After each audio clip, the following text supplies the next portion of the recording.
금년도 배웠는데 오늘 제목은 어떻게 하나님과 함께하지 않느냐. 감동 있는 삶으로 하나님과 함께하는 한 해.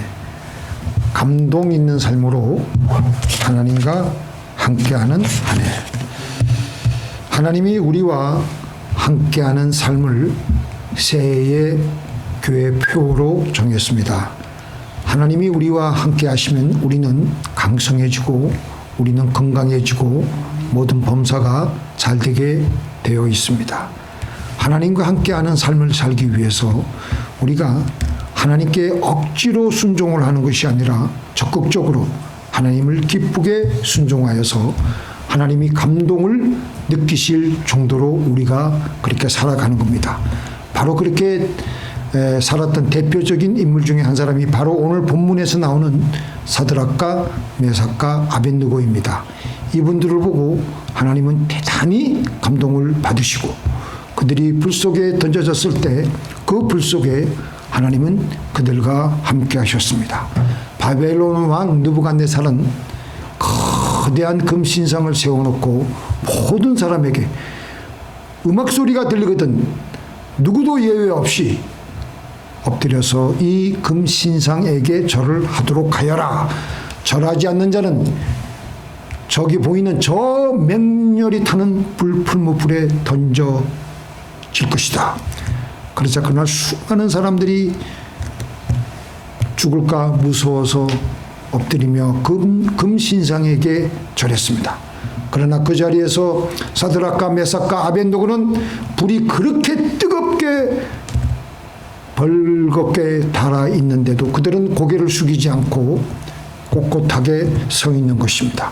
경노한 왕이 그들을 불러 세워서 한 번 더 기회를 줍니다. 다시 묻겠다. 음악이 울릴 때 지금이라도 너희들이 엎드려 절하면 내가 살려주겠다. 그러나 거절하면 즉시 불에 던져질 것이다. 그때 너희 손에서 건져낼 신이 어디 있겠느냐. 그러나 이 세 사람은 뭐라 그랬습니까?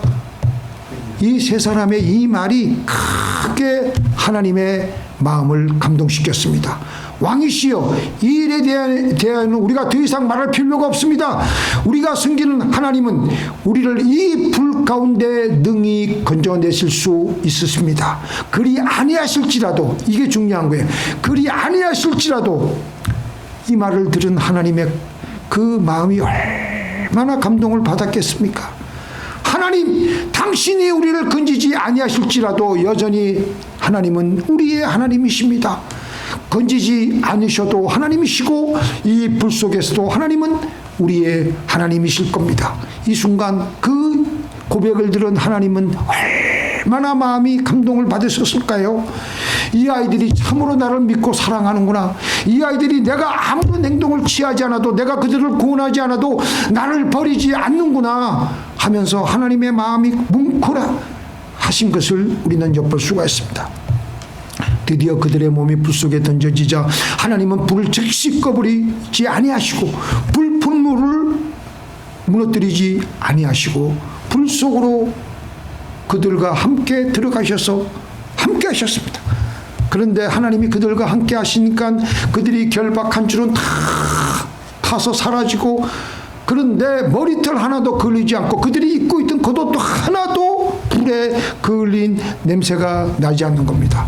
하나님은 고난을 통해 우리와 함께 하시는데 우리가 묻고 있던 것들을 다 태우시며 제거하시며 우리와 함께 하시며 우리를 보호하십니다. 또 이렇게 드라마틱하지는 않지만 하나님께 자기의 일생을 통해서 감동을 준 인물이 있습니다. 야베스라는 사람이죠. 야베스라는 원래 이름의 뜻은 무슨 뜻이냐면은 고통이란 뜻입니다. 고통과 슬픔의 뜻입니다. 그의 어머니가 얼마나 힘들게 살았으면은 내가 이 아들을 낳을 때 내가 수고로이 낳았다 함이 수고로이 낳았다 하여 그 이름을 야베스라 하였더라. 너를 낳을 때 힘들었고 너를 낳은 이후에도 너무나도 나의 삶은 고통으로 가득했다. 이렇게 야베스는 태어날 때부터 고통과 저주와 가난 속에 태어난 힘든 인생의 삶의 시작에서 이 세상을 나왔던 것입니다. 그렇게 야베스라는 이름 자체가 고통을 주는 자라는 뜻이기 때문에 그는 평생 사람들로부터 절뚝거리는 인생으로 취급받았습니다. 영어로 말하면 김펀데요. 그는 희망이 없고 가정 환경은 어렵고 스스로도 좌절할 수밖에 없고 움츠러들 수밖에 없는 인생이었습니다. 그런데 성경은 그에 대해서 뭐라고 합니까? 역대상 1장, 2장, 3장, 4장을 쭉 읽어보시면 수많은 사람들의 이름이 그냥 지나갔어요. 그런데 야베스 편에 와가지고는 하나님이 그냥 넘어가시지 아니하셨습니다. 야베스, 그는 형제들보다 존귀한 자니라. 그리고 그의 기도문이 그 수많은 사람들은 이름만 그냥 넘어갔지만 야베스의 칸에 와서는 그는 형제들보다 존귀한 자니라. 그러면서 야베스의 이름을 소개하고 있습니다. 주께서 내게 복의 복을 도와사 나의 지경을 넓히시고 주의 손으로 나를 도우사 나를 환난에서 벗어나게 하시고 나로 근심이 없게 하옵소서. 그 기도를 간절하게 기도했습니다. 그 기도를 들은 하나님의 마음이 크게 감동하여서 야베스의 삶에 축복을 주셨습니다. 존귀함의 축복을 얻었고요. 그의 삶에 하나님께서 함께 하셨습니다. 하나님은 이 모든 그 야베스의 기도를 들으시고 그래서 야베스는 그냥 무의미하게 살다가는 인생이 아니라 존귀한 삶을 살다가 천국에 올라갔던 것입니다. 새해에는 우리 기왕 사는 것 하나님께 감동을 드리며 살아가십시다. 아멘. 아멘. 아멘. 새해에는 우리 기왕 사는 것 주변 사람들에게 감동을 주며 살아가십시다. 아멘. 아멘. 아멘. 우리가 먼저 하나님께 감동을 드리며 살아갈 때 우리 안에 계신 성령은 충만해지며 하나님은 우리와 본격적으로 함께 하시는 것입니다. 감동 있는 삶은 특별히 눈에 띄는 삶이 아닙니다. 하나님과 사람의 마음에 조용히 흔적을 남기고 살아가는 삶입니다. 감동 있는 삶은 어려운 순간에 아무도 보지 않을 때 하나님의 의를 택하고 손해가 분명한데도 이해가 되지 않아도 믿음을 따라서 살아갑니다. 감동 있는 삶은 큰 일을 해내는 삶이 아니라 작은 일을 끝까지 신실하게 감당하는 삶입니다. 감동 있는 삶은 문제가 없는 삶이 아닙니다. 눈물이 없는 삶도 아닙니다. 오히려 눈물이 있어도 원망 대신 꿋꿋하게 기도를 하며 상처가 생겨도 냉소 대신 따뜻함을 남기려고 합니다. 사람들은 왠지 모르게 그 사람 곁에 있으면 마음이 편해집니다. 우리 용기를 내어서 힘을 다해서 하나님을 감동시킴으로 하나님이 나와 함께하는 한 해를 살아가십시다. 아멘. 아멘. 아멘. 아멘. 자, 우리 이 말씀 크게 한번 읽어볼까요? 시작. 누구든지 너로 억지로 오리를 가게 하거든 그 사람과 심리를 동행하라. 하나님께 감동을 주는 삶은 사드락과 메삭과 아벳노고 그리고 야베스의 삶을 통해서 우리 배웠습니다. 그럼 우리의 이웃들에게는 우리가 어떻게 살아야 될까요? 이웃에게 감동을 주는 삶을 살기 위해 예수님께서는 누구든지 너로 억지로 오리를 가게 하거든 그 사람과 심리를 동행하라. 그냥 참으며 사는 것이 아니라 이웃의 마음을 움직이는 감동적인 삶을 살아가라는 것입니다. 당시 유대 땅은요 로마의 식민지였습니다. 그래서 로마 군인은 길 가는 유대인들에게 강제로 짐을 오리를 1.5kg 지고 가게 할 법적 권한과 명령을 할 수가 있었습니다. 그래서 보통 이 유대인이 이 명령을 받으면 치욕감을 느끼고 분노를 느끼게 되어 있습니다. 그런데도 예수님은 그들이 너희들에게 그런 명령을 내릴 때 억울해도 참아라가 아니고 자발적으로 짐을 지고 가라는 것입니다. 바로 여기서 감동이 생기게 되는 겁니다. 로마 군인의 입장에서 생각해보면 보통 오리를 가서 짐을 이제 내려놓고 하면은 씩씩거리고 그냥 뒤도 안 돌아보고 로마 군인에게 아주 그냥 얼굴이 그냥 아주 그냥 찬 얼굴로 하고 아니면 욕을 속으로 중얼중얼 거리면서 갈 텐데 오리나 짐을 더 싣고 온 사람이 더 필요하시다면 다시 오리를 제가 더 짐을 옮겨 드리겠습니다. 이 순간 명령하던 로마 군인은 당황해 할 겁니다. 이건 뭐냐? 이게 뭐지? 갑질을 하며 일을 시키고 있었는데 이제 이 사람의 얼굴에서 이 사람의 그 반응에서 차가운 냉소를 맛을 봐야 되는데 오히려 그렇게 하지 않고 기쁨에 찬 얼굴로 내가 오리나 당신이 필요하다면 내가 오리나 더 가겠습니다. 사람들은 여기서 감동을 받는 것입니다. 이것이 예수님이 말씀하신 하늘나라 방식의 힘입니다. 예수님은 우리가 그렇게 함으로써 원수를 혼란에 빠뜨리고 폭력을 멈추게 하고 증오를 사랑으로 변환시키는 새로운 힘을 가르치신 것입니다. 이것은 약함이 아니라 가장 강한 형태의 영적 주도권을 행사하는 것입니다. 이전에 제가 한번 소개해드린 간증인데요. 아프리카에서 사업을 하시는 어느 장로님이 어느 날 결핵에 걸리고 폐렴에 걸려서 죽어가는 아프리카 현지인이 있었습니다. 이 사람의 직업은 수리를 잘해요. 이 집에 핸디맨이에요, 핸디맨. 그 친구가 계단에 앉아서 그렇게 결핵에 걸리고 폐렴에 걸려가지고 이제 죽어가고 있는 것을 보길래 얼른 그 친구를 병원으로 데리고 가서 폐렴을 치료해주고 몸에 있던 결핵까지 다 치료를 해주었습니다. 이 장로님이 속으로 생각하기를 저 친구가 나한테 얼마나 땡큐하고 고마워할까. 그러고 있는데 자기 집에 이 장로님 집에 고장이 나가지고 어떤 것을 고쳐달라고 이 현지인이 이 친구의 짭이 핸디맨이기 때문에 이걸 좀 고쳐달라고 하니까 너무 고맙다고 하면서 안심하고 그 친구에게 일을 맡겼는데 나중에 집에 와보니까 돈이고 뭐고 싹 다 가지고 도망을 쳤습니다. 그렇게 잘해줬는데 장로님의 마음이 무척 상처를 받고 마음이 상했습니다. 뒤통수 맞은 격이죠. 그래서 속으로 당장 혈기가 나는 게 어떻게 이런 싸가지 없는 놈이 있냐. 그때 인천에서 목회하시는 박보영 목사님이 마침 단기 선교 여행자 아프리카로 이제 자기가 있는 그 지역에 와 있었는데 화가 나서 그 박 목사님께 얘기를 하는 겁니다. 이런 싸가지 없는 새끼는 어떻게 해야 되겠습니까?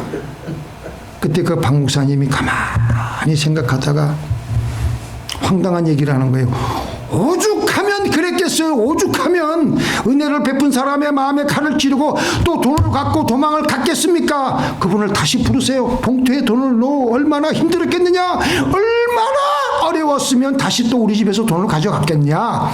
이거 갖다 써라. 그렇게 하세요. 그러니까 황당한 거죠. 이런 조언을 들으니까 화가 나는 거예요. 아니 뭐 이따위 말이 있느냐.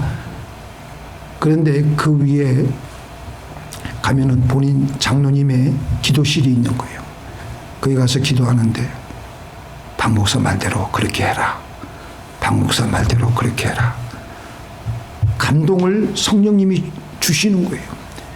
그래서 그렇게 조언을 한 그 박 목사님이 선교 여행을 끝나고 돌아간 후에 그 박 목사님의 그 조언 대로 봉투에 돈을 넣어가지고 준비해가지고 그 사람을 불렀는데 전화를 했습니다. 전화 받겠어요?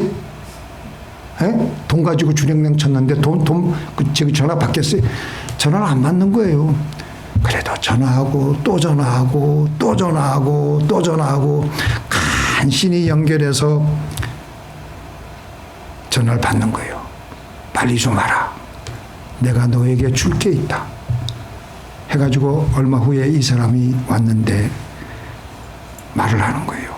얼마나 힘들게 지금 살고 있겠느냐. 얼마나 어려우냐.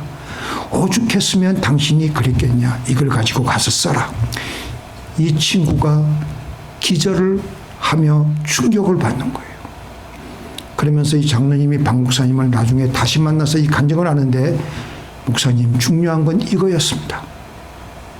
목사님, 하나님의 방법으로 하니까 저는 지금까지 사업을 하면서 수없이 배신당하고 고통을 당하고 망하기도 하고 상처도 받고 인간적인 쓰라린 마음들이 내 마음에 지금 자리를 잡고 있는데, 그렇게 하고 난 후에 생각만 해도 다시 고통스러운 그 고통에 빠지고 하던 이런 많은 문제들이 생각을 해보니까 아무렇지도 않아졌습니다. 그것들이 치유가 된 것이 신기하기가 짝이 없어요. 이게 중요한 거예요. 마음의 상처가 다 없어졌습니다. 난생 처음 그렇게 살아봤다는 거예요. 아니, 그 오랜 세월 예수님을 믿으며 하나님의 방법으로 그렇게 살아본 건 난생 처음이었더랍니다. 그런데 목사님, 다음에 또 일이 생겼습니다. 우리 집에 일하는 여자들이 많은데 다 잘해주었습니다. 그런데 문을 열고 닫고 하는 문지기가 어디서 꾸러미를 하나 갖고 오더니, 여기 주방에서 일하는 누구인지 모르겠지만 사이다니 콜라니 여러 가지 것들과 뭐를 잔뜩 숨겨서 저 문 근처에 있는 풀 속에다가 숨겨놓은 것을 이 문지기가 가지고 온 거예요. 이 장로님이 또 화가 나가지고 저녁 6시이기 때문에 경찰에 연락을 당장은 안 하고 내일 아침에 이것들을 다 불러만 놓고 경찰을 불러다가 누가 그랬냐 이러면 다시는 안 그러겠지. 어떻게 이렇게 상처를 줄 수가 있어 라고 하려고 했는데, 얼마 전에 하나님의 방식으로 한 그 생각이 나는 거예요. 그래가지고 자기가 치유받았던 생각이 나는 겁니다. 그래서 마음을 다시 고쳐먹고 어떻게 해야 될까. 그리고 나서 하나님의 방법으로 여러 마시는 것을 잔뜩 갖다가 8팩에서 10팩 정도 이제 그 집에서 일하는 여자 이제 하우스메이드가 있죠. 그 여자 가정부 숫자들대로 8팩에서 10팩 정도 준비를 다 해가지고 다시 불러 모았습니다. 여러 맛있는 것들을 잔뜩 그 이상으로 준비해가지고 그렇게 해가지고 모아놔가지고 불러 모아가지고, 누가 이 맛있는 걸 가져가려고 거기다가 문간 옆에다 수풀 속에 누가 숨겨놨더라. 내가 정말 당신들에게 미안하다. 당신들 마실 것을 내가 정기적으로 줘야 되는데 그렇게 하지 못한 나를 용서해줘라. 그렇게 말을 하니까 이 아프리카 현지에 있는 여자아이들이 충격을 받는 거예요. 그리고 한 그릇씩 다 줬는데 다들 굳은 얼굴로 얼굴을 들지를 못하고 있는 거예요. 그들은 속으로 이렇게 생각하는 겁니다. 우리는 어떻게 될까? 이거를 저분이 지금 주는데 이게 무슨 뜻일까? 말은 못하고 지금 다 굳어져 있는 거예요. 그리고 그날 밤 12시가 되니, 그날 낮 12시가 되자 온 집안에 할기가 돌고, 늘 하라고 해도 하지 않던 집안 일들을 스스로 가서 다 치우고 자기 일같이 모두 뛰어다니며 자기 집안 일을 그렇게 열심히 해주더라는 겁니다.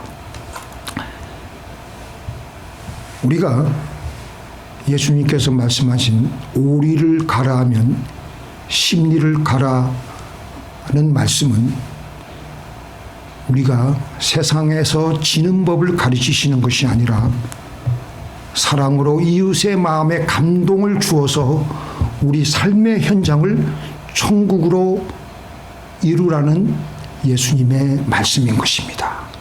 요셉도 마찬가지예요. 형들의 시기로 원하지 않게 노예가 되었습니다. 여기서 요셉은 억지로 오리를 갈 수밖에 없는 그 삶의 환경에 처해졌습니다. 그런데 요셉이 어떻게 했습니까? 자기 할 것만 하지 않았고요. 억울함에 젖어 있지 않았고요. 그는 주인의 집안일을 적극적으로 창의적으로 주인이 미처 시키지 않을 일까지 다 하니까 주인이 감동을 받아서 그에게 집안 전체를 다 맡긴 것입니다. 누명을 쓰고 감옥에 갔을 때도 감옥은 요셉에게 또 하나의 억지로의 오리였습니다. 보통 사람이라면 마음을 닫고 세상과 사람을 원망하며 삶을 자포자기할 법도 합니다. 그러나 요셉은 어떻겠습니까? 감옥에서도 적극적으로 최선을 다해서 심리의 삶을 살았습니다. 남들을 돌보고요, 굳은 일도 자청해서 다 하는 심리를 가는 그런 삶을 살아가며 간수장에게 감동을 주었던 것입니다. 그래서 옥에 있는 간수장이 어떻게 했어요? 감동을 받아서 옥에 있는 모든 일을 요셉에게 다 맡기는 겁니다. 이 말씀을 제가 준비하면서 성경에 이 여인을 또 얘기하지 않을 수가 없습니다. 룻이, 여러분들 성경에 룻기서 읽어본 기억 다 가지고 계시죠? 그거 하나만 읽어도요 20분이면 다 읽어요. 너무 재밌어요. 룻은요 모압 여인이었습니다. 유대 남편을 잃은 젊은 가부였습니다. 율법과 관습에 따라서 얼마든지 시어머니를 떠나서 시집을 떠날 수가 있었습니다. 그래서 시어머니 나오미가 그 며느리들에게 뭐라고 말합니까? 내 딸들아, 너희는 너희 친정집으로 돌아가거라. 그런데 그 동소되는 오르밧은 떠났죠. 근데 룻은 어떻게 했습니까? 심리의 삶을 살기로 선택합니다. 어머니를 떠나 돌아가지 말라. 돌아가라 강권하지 마옵소서. 어머니의 백성이 나의 백성이 되고 어머니의 하나님이 나의 하나님이 되시리니 하면서 어머니를 떠나지 않을 것을 간곡히 어머니를 더 붙듭니다.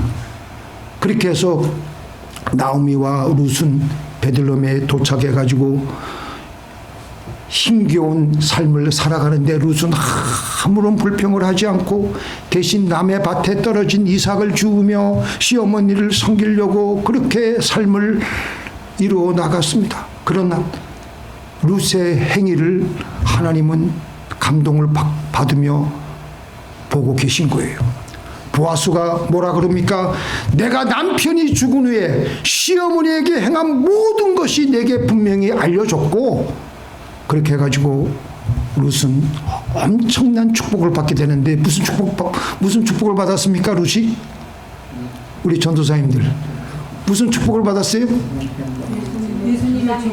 네, 룻은 보아스의 아내가 되고 오벳의 어머니가 되고 다윗의 증조모가 되고 예수님의 먼 어머니의 어머니가 되는 겁니다. 결국은 예수님의 족보에 들어가게 되는 것입니다. 룻은 오리를 가라 하면 심리를 가라는 말씀을 가장 조용하고 아름답게 다른 사람들에게 감동을 주는 삶을 살았던 것입니다. 우리 기왕 살다가 가는 것 먼저 하나님께 감동을 주며, 그래서 하나님이 우리와 함께 하시며 모든 범사가 잘 되는 축복을 받으며 또 우리의 이웃들에게 감동을 주는 삶을 살다가 예수님의 흔적을 남기고 가는 삶을 살다가 가시는 저와 여러분이 되기를 예수님의 이름으로 축원드립니다.